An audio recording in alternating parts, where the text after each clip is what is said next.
Saifo manuial nei fo itu la Samoa alomai o le tautua lau Samoa Entertainment TV mai pia au mai a Atamua o le nei fo iaso.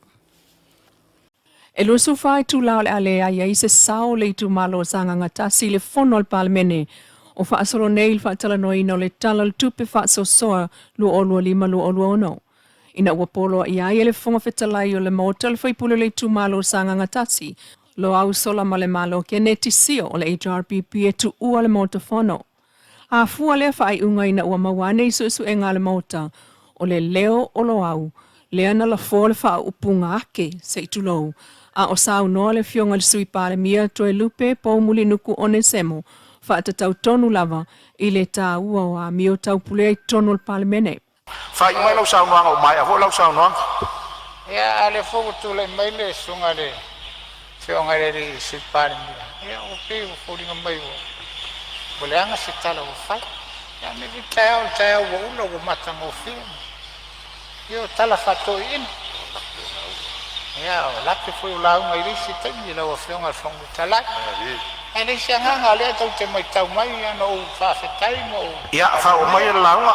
Whao mai launga lo fionga. Oi, ne ave se ina langa o lai whalongo longo Samoa me la tune. Au ia.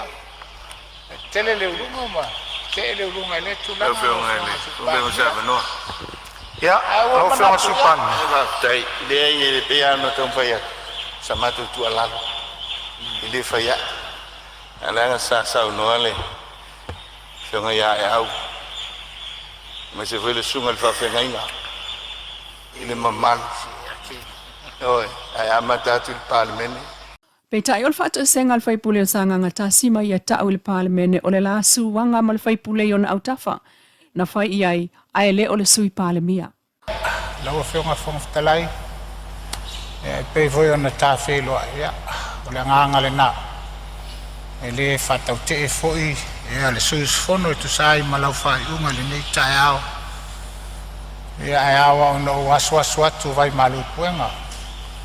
I lau fionga, le fonga fitalai o lo whatau te al mota. Ia e maisea al pa i el palemene i ona tulanga whapea. Lau fionga le sui palemia. E le lo loa le kapineta e maise o sui utfono uma o le mota. Ia o le afo i se tala o whapenao na le tau tamali i la utou whafo. Ia asu atu vai malu puenga whamau lalo atu. To ele atu e tu sai ma le tulanga e peo na iai ia o umono utala o le aleo o le tulanga lo o fionga le fonga fetalai. Rea ia se tala na whapea e anga iai le fionga le supali mia.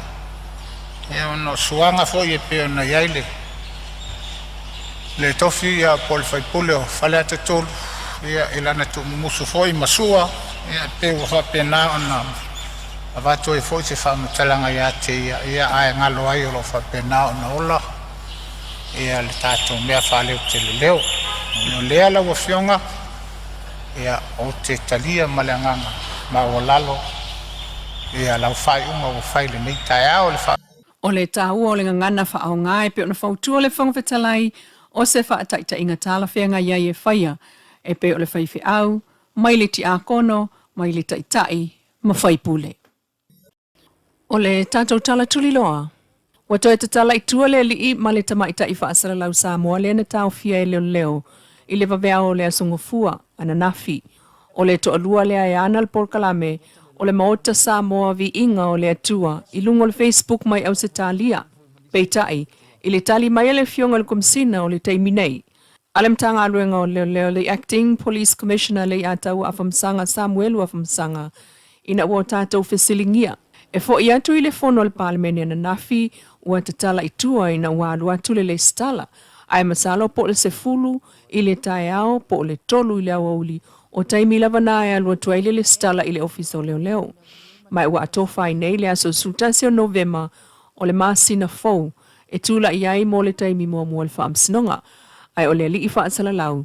Na tau sa i lia lava leo le whai ungo le vai aso, e whaatino ai mo lianga ina ua lava mau o le susuenga. A leo e whaatino ai le mo lianga. Na sa ili i ona ainga ma sa ili atuai il mlai vaalele na maua mai ai, peitai. E to alua na masalomia le susuenga e ao fia ai male tamaitai. ua molia le toʻalua lea le faamalomalo ai lunga so taʻiga tele vave wa afiaila gona o isi. O le aso sultan so le masina fou e tulaʻi ai mo le taimua le faamasinoga i mulunuu ai o loo taofia ai pepa malanga o tuutuuga o le taofiga ma saini i le ofisa o leoleo mo le taimi nei. Wa avei nei le whaatau a le malo e amana ia le tālsanga e silsila i le whaaititi o le whaongaina o waila au ona i whaatoanga Samoa e pe ona whaia e le afio anga o sili sa vai. Le saunanga le fionga le minsta o whaatoanga mwhainga whaiva fui maono mai awa tito a safo i le pale mene le pona tamua i le vaenga mo le soifua manuia o tangata ai o le alumia ai foio o loa tau whaatoanga Samoa. O a maka mai le sui fai pule mai palaulingu melarua. Mings kau ka alonga mga alanga oa marifia o kangaka. Sa kalsanga ingai se sosoangi mo se fa maunginga o fa koanga fa nga kula. Mole kumalo ia mai se sili. Longa gu. Ia sa ngua fo e kalsanga inga fo ile kau fia le kau fia ku mau o whaonga inga o vaila au. Ea, mole sida fia e le kako maoka e mei se le sui mamalu pe o ngā saungoa i vaenga ia. Ia lea ua lango inga ngei maka ngaluenga. Le ka mawhainga ka ua, ma le aki ngā inga o whaakoanga ngafa kau ni mainga. O le awha kingo fo i suenga i loiloai, a ua le mawhaiai o ngā sosoangi ai i le maka ngaluenga, i le wha maonginga o whakoanga wha ngā kula. Ma le unga ia o le whaonga inga o whainga e whaasao ai si o manga e au ngoa ma vai la au makaukia. Mo le silafia e le kako mkanga e le kako paramingigei ia o loo iai fo i le komiki whauwhaukua o whakoanga whainga whaiva e le whaonga inga i se vai la au. Ia po le Organic Advisory Committee. O loo whakingo inga, a wale kango inga o le unga ia, mat whamarosia o whakoanga. I le whaonga inga ingi vai la au. Ai ua whamauinga le kausanga. A wanga luenga a lualu iluma, ai mai se le whamaria inga o manga onga ngā kuinga mai ia i loutu malo. I tala tupe whaasosoa a le malo o loo whaatala noa ai nei. E lua se fululua miliona iwa se lau walu su whaafe iwa se lau tāla. Wa tofa atu i aimta ngā ruenga o whaato anga mwhai ngā whaiva. I ngā ruenga whaatino mta ngā ruenga e sifu tolu miliona ono se lau lua su whaafe, tolu se lau tāla. Ai mō ngā ruenga whaatino tu inatu isi vaenga, e ono miliona ma le whaasu whaafe walu se lau tāla. E au fiai, whaala poptonga su enga whaasai e nisi e Samoa 5 miliona ono se lau 5 su whaafe. Valu se lau tāla. Lua se lau wafe mol so saiete mo le pui o manu. Se lau 5 sulu wafe whala poptonga mo le atina ina o business e tina matamai tai. Lua sifulu wafe mo le asosi atau tai o Samoa. Ngā luenga ave ai masui o le malo, tolu miliona tolu se lau suli mafe. Fitu se lau tāla. E toi wha awa wai le fono i le aso, i le tali le malo. O le sitio tangata a fia siamo le wha mai o le misela i tonu Australia ma New Zealand. Wa au mai ai nei le lapta inga mai soifua malolo ina Samoa mo le nofu sila fia iai. O lo tata wa tunuu. Talu le alu ilunga o tangata a fia o nā tunuu na malanga mai le atu Asia ma Amerika. Wa wha awala mai ai fo i le una i ale mtanga ruenga soifua malolo ina Samoa i mātua uma. E wha mautino le whai o tuipuipu o whanau i lalo i fo le lua tau sanga. Po le lato tuipuipu i wha solo. I se fale mai la tāne. Wa whailoa mai foi, e le whaalawi loa al mtanga ruenga le soifua maloloina le matalo le o nanga le whalma i te le mtotua. I le vai aso atua e o ele astonai. E lua tui o le misela o le tui o le sfululua maasina ma le sfulima maasina. Mai te tau lava na whaia uma nā tui mo le puipui o le whanau. Ua whamanatu mai ei foi, ia le misela luafe sfuluiva. Le na pipisi Samoa awane ito e tupu. Na silia le 5 afe tangata na afia, ma soifua mau e valu sfutolu sa wha mawina, tele lava o whanau la iti. Sa le i fōlinga ma mawhalewa ai iai, i le nātai mi mua ina ua amata na afia whanau, i le nātau sanga, ai nao o lava, i le tele soifua mau, na maua. Ona o le whaatamala i le whaatinoina o tui pui pui mo oi i le tolu whanau a isi mātua na malili wai. Ua vaitino ai nei whanau a Samoa i tangata tonu lava mai atu nuu e mamao e peo Australia kanata ma Amerika lo lato pe pese mai i pese Samoa i lunga sota inga televave po le Facebook o le au vaale na o le vaa Amerika leo lo o taulai nei ngata i fale i pia o le lato malanga whaal tau sanga lava lea whaapa anga ma motu le Pasifika o motu lava la e awhia iai i e whaafia lava i pesenga o le lato ngangana e pei o le lau Samoa matalasi mai si pese el peni na o tia whau. O le soe wheloa iai ma tātai fo i lato pese Samoa i le mauta Samoa le University au Samoa i le papai ngala ngala. O le stofi taluai na whea ai le Samoa Victim Support Group's Campus of Hope i tona i mato.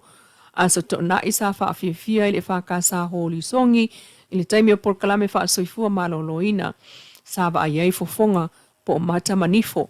Ai o le aso whareile ai loa o le vai aso nei, tolu tasi o ke topa o le lato polkalame mo a inga. I le malayo tu lisi le el fau mai le fitu i le afiafi i le iwa i le afiafi la walea. O toi whaapopo fo isi tangata o le tātua tunu ua maua ngā ruenga i le company i le Frankie Samoa. Ina ua tatala le isi ona whale o lo fau o le pine o le whaelonga ina a toanga o le tolu sulto sanga talo na whaavai mai. Sauna i le fionga le minista o tupe le whai ungol vai aso. Muli pola ana rosa ale molio e whai masui o le malo. E wha malo ma vi ia le alu alupea ilu moati na e whale o loa Frankie Samoa. Ona Elena o company lea o lo manuia.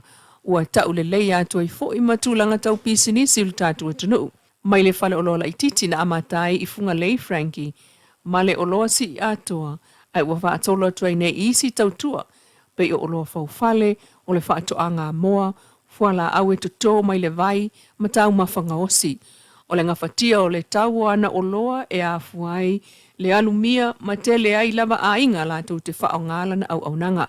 Ma aloa i ai fo i le minsta le sao le company o Frankie, i tupe mau o le tamau a inga e alai la fonga tutongi, e pei fo i ona whai e isi pisi nisi ma company i lo tātou e tunuu.